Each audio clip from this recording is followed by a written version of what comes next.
What up, Pittsburgh Steelers fans? It is Matty P here with another episode in our Steelers War Room series. Really excited to be with you this morning for me, afternoon for you over there in the States. Training camp, woken up to a bunch of different news. Training camp's a very surreal experience if you're an international fan. You basically wake up in the morning and you've got all these highlights and all these news popping out. And when you're doing a YouTube channel as well, it's kind of an interesting experience to sort out the mess from the great stuff as well. And everyone's got a different take on Twitter. Now, obviously, Corey Trice went down yesterday, and that was kind of the news of looking at being evaluated. I had sort of said to a few people in my own social networks, hey, I actually think if he's injured, obviously if you get put on IR right now, you're out for the season. The Steelers have made some moves today, so that's what I wanted to cover really quickly because and also what the impact of these is. Sometimes these things are overstated, sometimes these things are understated.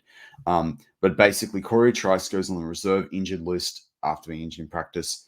And also, Alfonso Graham is being on the waived, the injured Alfonso Graham. I kind of hoped, and I'd said to Marky D, my co-host on some of the shows we do here on Steelers Touching Under, I'd said that I thought that they'd try and put him on the IR, keep him for a year, develop him. Obviously, they didn't see enough there. Obviously, they want that roster spot.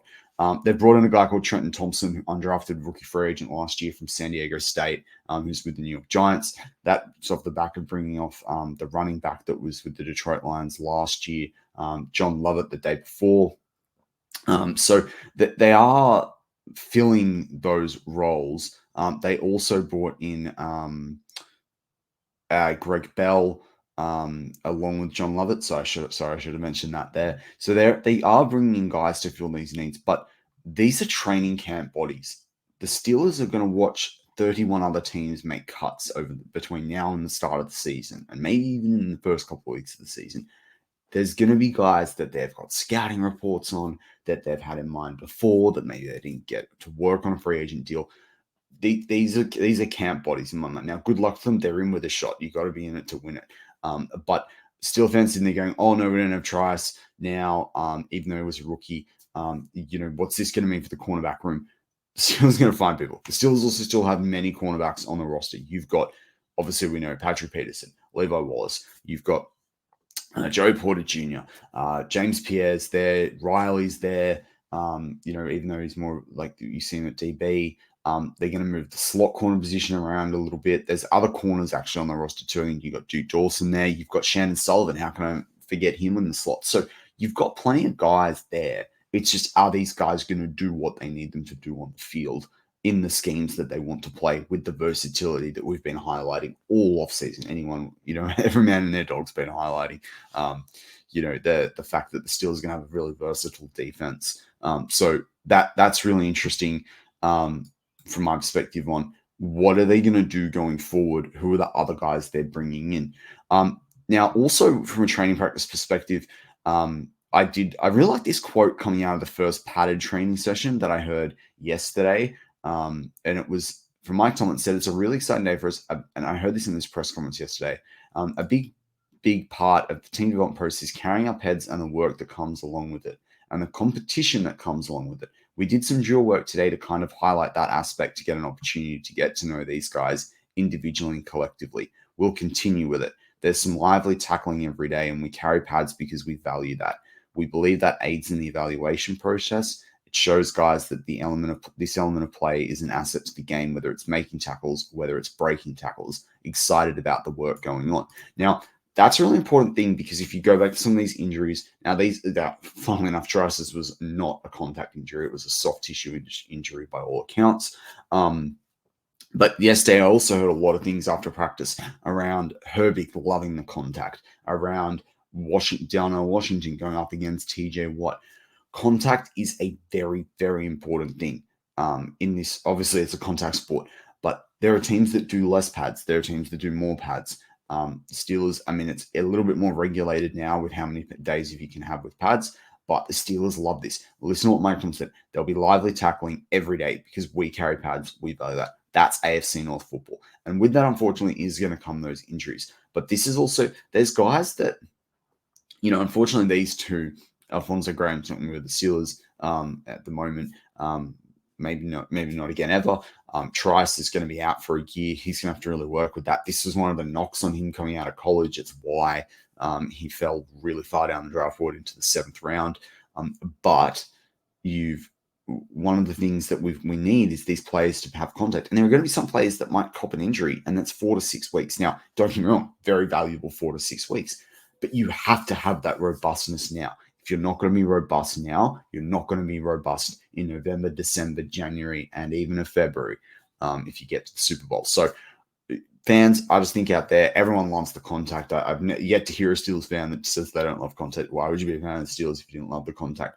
But let's not get down or question the drills or the coaches and the conditioning and all that, those sorts of things, or the fact it's in the road, it's not an NFL field, all those different things. This is part and parcel of football. Disappointing for those guys. Hopefully Trice can bounce back.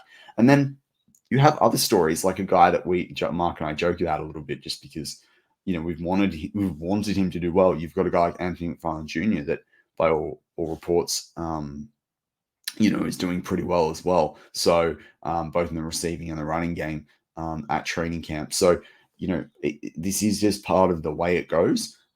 It's not fun for anyone involved. I know what that's. I'm obviously not an NFL player, but I have been in a situation where I've been injured in a preseason and had to sit out the whole year, and it was awful.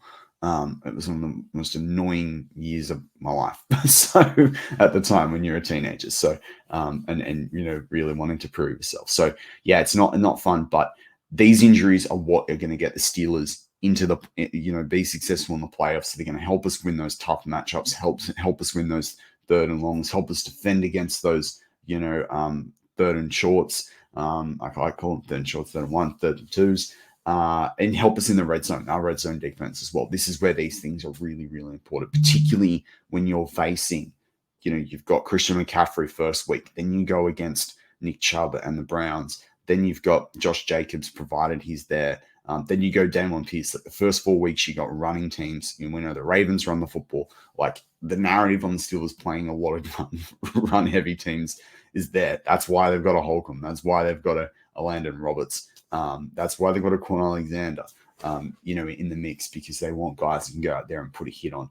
And unfortunately, at times like this, that's gonna end up being a potentially injury situation. But Mike Tomlin did say in his press conference yesterday as well around the fact that they want to manage that, they want to minimize these things, and they do feel like their team's fitter. So it is what it is. The other thing too, I would note that I have been pleased about, and I'm touching every piece of wood as I say this. These are two guys that have come in from that college and draft process. They've been through a lot of athletic activity coming out of college since then, and draft processes and all those sorts of things, and a different type of athleticism as well, where they're doing it's a lot more cardio, it's a lot more speed, not necessarily as much of this endurance, and that can be a gap. But it's also because they've been doing a lot of things. So I just hope, and where I'm staying my fingers crossed, is that it's not one of the really key players or one of the veterans that goes down now, who's a bit more used to this. That's what the Steelers need to carefully manage. But you can't shy away from contact. You can't shy away from tackling. We're all going to be furious if come early the start of the season or in the middle of the season, and they're missing tackles and they're blowing coverages up. But with that, that's all I've got for today's episode. Stay tuned. We've got more coming this week. Obviously, our Friday Night Live show, Steelers Touchdown Live, and then more to come rolling into next week. We're kicking off here as the Steelers kick off and their preseason campaign. With that, go Steelers.